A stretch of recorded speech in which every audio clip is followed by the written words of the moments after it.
ازيكم يا حلوين؟ عاملين ايه؟ يا رب تكونوا بخير. من احلى العزومات على قلبي العزومه اللي بعملها لاختي وحبيبتي، ربنا يخليها لي يا رب، يبارك لي فيها.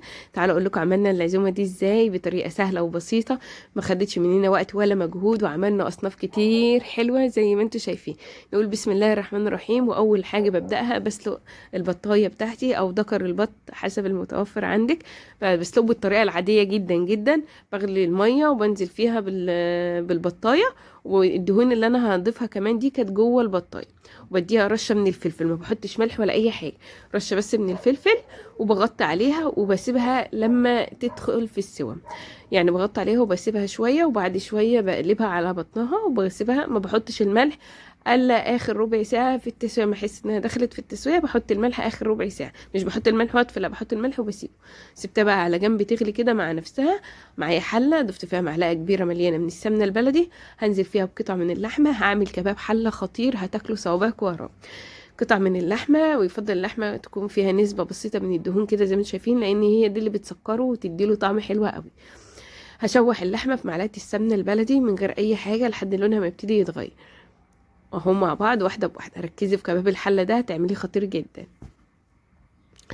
تمام. بعد ما اللحمه ابتدت تاخد لون كده، هضيف لها بقى ايه، 3 4 فصوص حبهان وزيهم لوري ورشه من الفلفل. بس مش هحط حاجه تاني دلوقتي خالص. شمي الريحه بقى، ويا سلام يا سلام يا سلام. قلب قلب قلب واسيبهم مع بعض يتشوحوا. تمام. هغطي الحله بتاعتي واسيبها لما تنزل الميه بتاعتها وتشربها زي ما انتوا شايفين، وتتشوح معايا كويس لحد ما اخدت معانا اللون الحلو اللي انتوا شايفينه ده، واتشوحت وريحه البهارات طالعه وما فيهاش اي سوائل. معايا كيلو من اللحمه، قدامه كيلو من البصل. تمام. تمام كده. بننزل بالبصل اهو، هننزل عليهم بايه، ب5 فصوص من التوم. هنقطعهم، مش هنفرمهم ولا حاجه، نقطعهم بس كده نقسمه 2. تمام. نبهر بقى البهارات بتاعتنا، الملح طبعا عشان البصل، ورشه من الفلفل الاسود بس ما تكتريش عشان احنا حاطين في الاول. وهنحط ربع معلقه صغيره من الكبابه الصيني المطحونه، ورشه من جوز الطيب. الحاجتين دول هيفرقوا جدا جدا في الطعم بتاعك. عايزه تستغنى عن جوز الطيب مفيش اي مشكله، بس يعني احنا بنحط القليل. هنديله تقليبه تقليبه تقليبه تقليبه حلوه كده يا جماعه. وبعدين نهدي عليه النار نخليها شمعه، لان الكباب الحله ده واللحمه دي مش هتستوي غير بميه البصل. تمام. نركنه بقى على جنب. نيجي بقى نجيب معانا صينيه الومنيا. انا بحب الصواني الالومنيا بصراحه في تسويه الكفته. الكفته دي اللي احنا كنا مفرزينها مع بعض قبل رمضان في التجهيزات. شفتوا بقى الحاجات اللي احنا بنفرزها بتنفع معانا ازاي. طلعتها طبعا. الحاجات اللي بتبقى في الفريزر دي يا جماعه بنطلعها في السحور عشان الصبح كده تكون فكه زي الفل. طلعتها وضفتها في الصينيه بتاعتي اهو زي ما انتم شايفين. ضفت عليها معلقتين من الدهنه او اي ماده دهنيه انت تحبيها. انا دايما بحب اسوي الكفته بالدهنه بتاعتي، وبغطي باي حاجه كده زي ما انتم شايفين لحد ما تبتدي تنزل الميه اللي جواها عشان تتشوح بيها. ما بعملهاش اي حاجه غير كده. تمام. هنا البطايه اهو بتاعتنا، هنقلبها بقى على الجنب التاني. ما نسيبهاش على جنب واحد، نقلبها على الجنب التاني كده. تحسوا ما شاء الله تبارك الله نزلي الدهون كتير ازاي. الشوربه شكلها ما شاء الله تبارك الله. انا بعمله بالطريقه العاديه جدا. هنا كباب الحله اهو حطه على نار هاديه خالص، وهنا الكفته لسه بتتشمع اهو زي ما انتم شايفين. تعالوا بقى التجهيزات دي انا ببقى عاملاها من بالليل. طبعا عامله المحاشي بتاعتي كلها من بالليل. طبعا بنبقى فاطرين وقاعدين فاضيين وراناش حاجه عشان ما نزنقش نفسنا تاني يوم. كنت مجهزه ورق عنب كده زي ما انتم شايفين. جبت الحله بتاعتي قطعت فيها طماطم وبصل واديتهم رشه من الملح والفلفل دعكتهم مع بعض.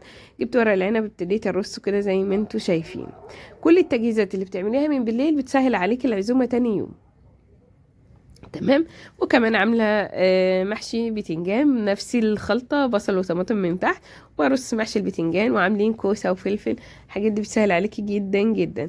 دايما خلي في محاشي اعمليها من بالليل. لو في حلويات اعمليها من قبلها، يعني قبليها بيوم كده كده بتبقي فاضيه ما وراكيش حاجه. العصاير اعمليها من بالليل. كل الحاجات دي بتفرق معاكي في الوقت جدا جدا. اهو شايفين المحاشي دي سهلت علينا، يا دوب طلعناها من التلاجة رصيناها في الحلال بتاعتنا وهنولع عليها على طول. اخدت مننا وقت ولا موجود. كمان كنا عاملين محشي ممبار وسلقاه برضو من قبلها بيوم، وجيت يوميها حمرته. البطايه هنا ما شاء الله استوت، والكفته كمان استوت. شايفين شكلها. قلت لكم ما تنسوش تضيفوا الملح اخر ربع ساعه في تسويه البط. شايفين كباب الحله هنا وصل للقوام ده ازاي؟ كل ما ده كنت بديله تقليب، ما ضفتلهوش اي ميه، ما حطيتلوش اي حاجه. بص اللحمه استوت استوى المظبوط، بس انا هسيبها كمان شويه، ربع ساعه كمان على نار هاديه زي ما هي، مش هعمل فيها اي حاجه. هنا بقى اهو زودت المحشي، شايفين ما شاء الله تبارك الله. ده ورق العنب، وادي البتنجان. طبعا لما بنوقف البتنجان بنحط نص يعني الشوربه للنص بس. تمام. وهنا الكوسه والفلفل بيغلي اهو. هنا البطايه الحلوه بالشوربه بتاعتنا المتينه.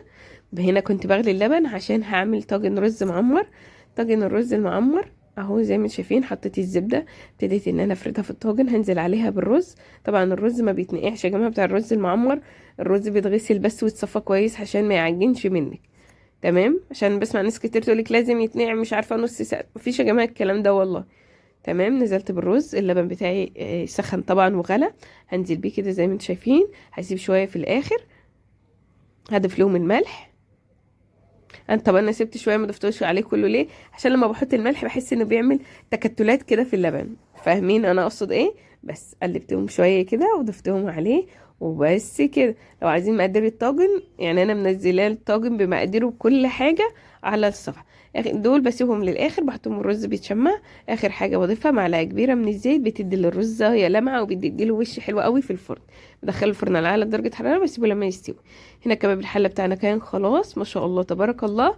هنجيب الطاجن بتاعنا الحلو اللذيذ اللي يملى العين ده، وننزل فيه بكباب الحله.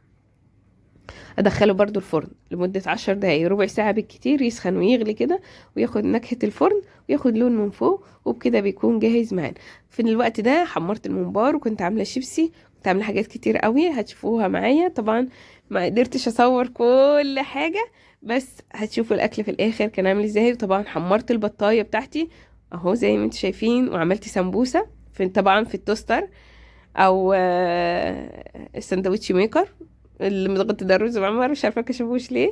وده كان شكل الاكل. الممبار طبعا حمرته اهو، وورق العنب والكوسه والفلفل الكفته زي ما انتم شايفين. الاكل كله يفتح نفس. الشيبسي ده معمول في البيت يا جماعه، انا عاملاه والله العظيم. التصوير ظالم جدا جدا، الاكل ده مش كانتش كويسه قوي.